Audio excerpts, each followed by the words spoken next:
नारियों में ताकत नहीं है, आज के पुरुष शक्तिशाली हैं।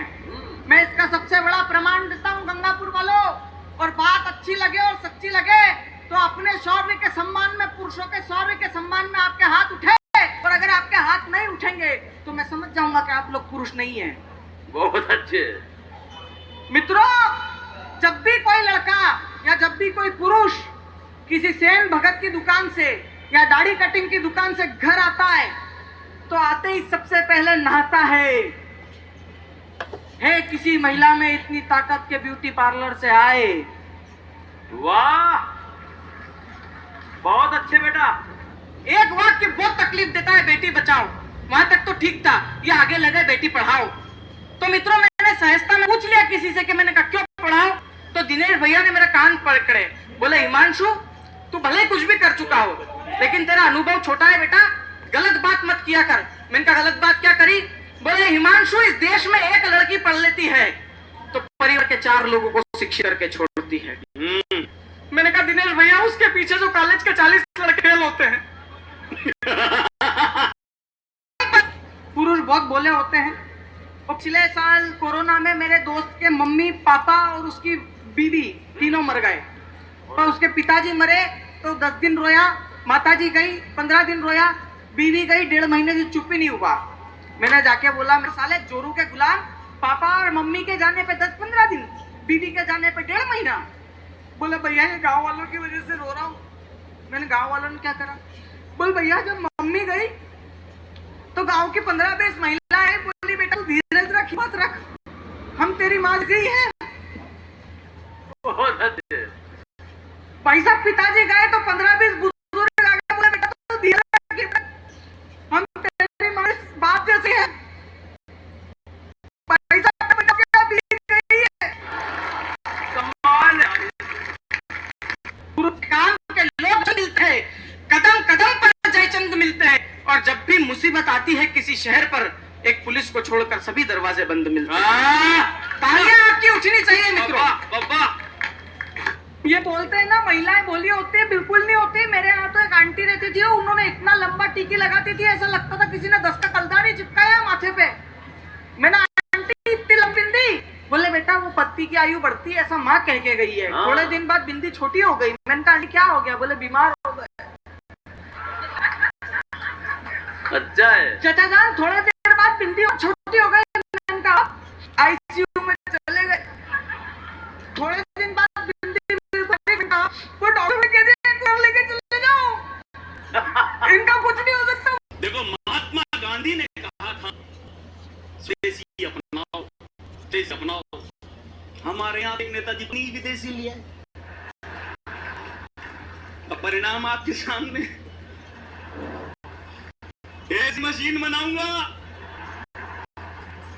इधर से बेरोजगार घुसेगा, उधर से रिटायरमेंट होकर निकलेगा।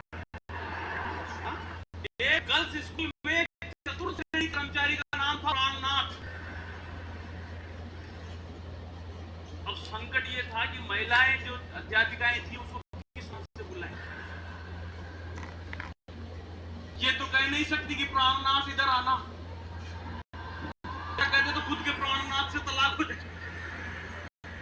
उन्होंने सामूहिक रूप से इशारा करके, सामूहिक रूप से इसलिए क्योंकि अगर अगली इशारा करके गलत समझ जाए, सामूहिक रूप से इशारा करके बोला, बोले इधर आओ, तुम्हारा पूरा नाम क्या है? बोला मेरा पूरा नाम है प्राणनाथ स्वामी।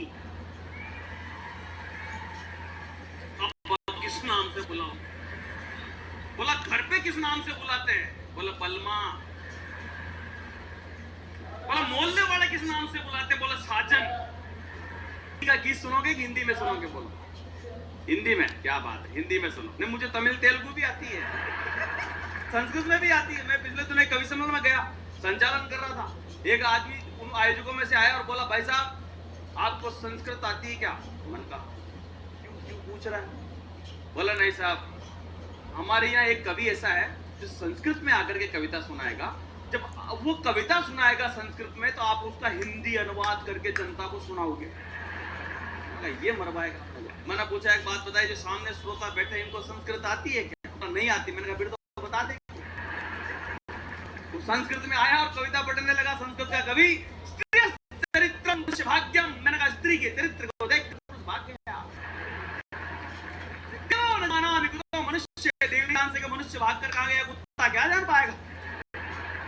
तभी तमस्ती होनी चाहिए, बड़ी से बड़ी विकराल समस्याएं भी छोड़ बोली नजर आने लगती है। बोली का उड़ते ऊपर जनेऊ पहने पंडित वो मत वाला, इसका नाम लिया लाला। हाँ, पंडित जी ने पूछा आपका गोत्र, बोला दत्तात्रेय। तो मेरी तो दत्तात्रेय जी से बात हो रही है, वो क्या सोच रहे हूँ उड़ते ऊपर जनेऊ पहने पंडित वो मत। अब दत्तात्रेय ये खुद सोच रहे ये कहां से आ गए, ऐसी फसल कहां से आई रे, पहले तो ये अंट शंट और चंट मिल गए, कर रहे बंधन कांड अंट शंट। क्या बात है, वो दूसरों की दुकान तोड़ी खुलने देगा आपको।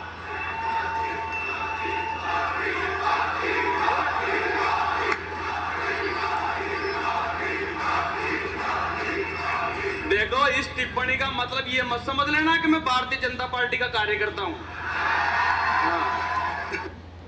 मैं मेरे मोहल्ले में चौकीदार नहीं चाहता था, पर मैंने जब चोरों को इकट्ठा होते हुए देखा तो मुझे लगा कि चौकीदार बहुत जरूरी है। हो सकता करवा चौथ पर मैंने पत्नी से कहा था, भाई तू करवा चौथ का व्रत क्यों करती है? बोले इसलिए करती है कि इससे पति का स्वास्थ्य अच्छा रहता है, दीर्घायु होता है।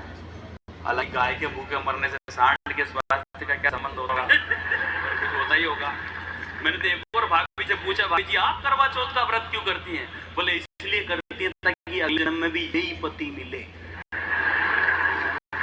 तो ऐसा नहीं सोचो, उनको तो इसी जन्म में कुछ एक्सचेंज ऑफर मिले, अभी फाइल निपटा दो। दुनिया के सबसे जबरदस्त मोटिवेशनल गुरु हनुमंत जी हुए। चौपाई में हनुमान जी को चैतन्य कर दिया कि उन्होंने अकेले ही जाकर ट्राई कर दी। जय श्री राम बोलते खुद आज बन गए थे।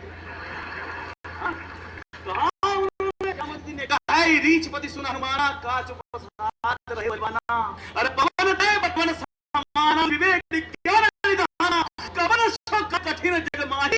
ऐसे क्या फर्क पड़ा? अरे बहुत फर्क पड़ा। कल तक जो लोग कश्मीर मांगते थे आज वो भीख मांगने लगे हैं।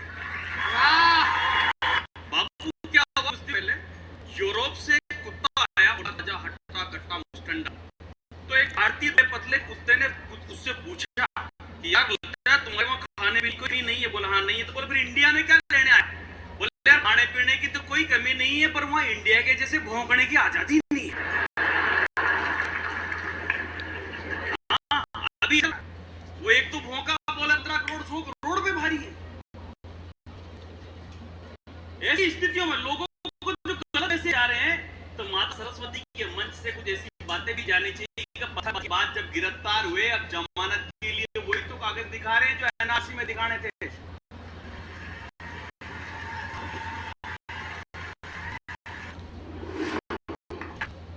तो एक साहब ने जीते जी अपनी दोनों आंखें दान में दे दी। साहब दोनों आंखें दान में दे दी, तकलीफ होती होगी? बोलो तकलीफ तो उसको होगी जिसकी वो आंखें लगाई जाएगी। रोजाना एक बोतल पिए बिना तो खुलती ही नहीं है।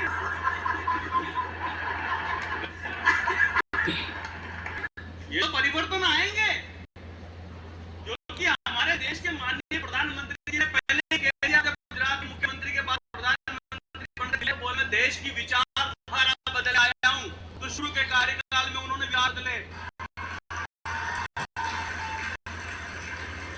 और अध्याधारा में अध्याधारा।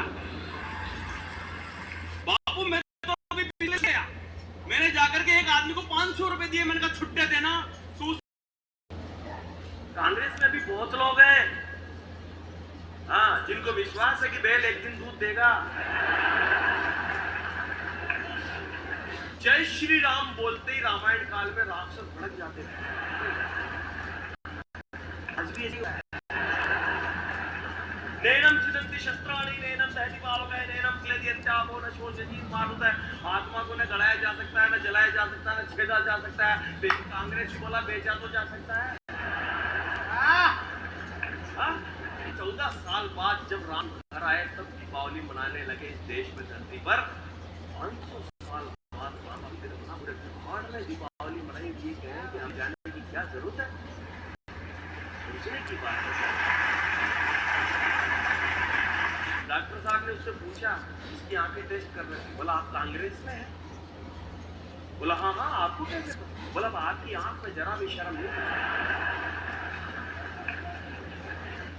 मैं मेरे मोहल्ले में चौकीदार नहीं चाहता था, पर मैंने जब चोरों को इकट्ठा होते हुए देखा तो मुझे लगा कि चौकीदार बहुत जरूरी है।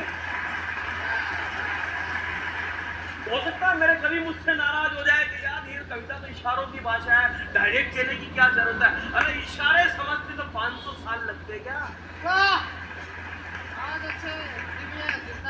सत्य सनातन वालो अब तुम सोते ही मत रहना रे।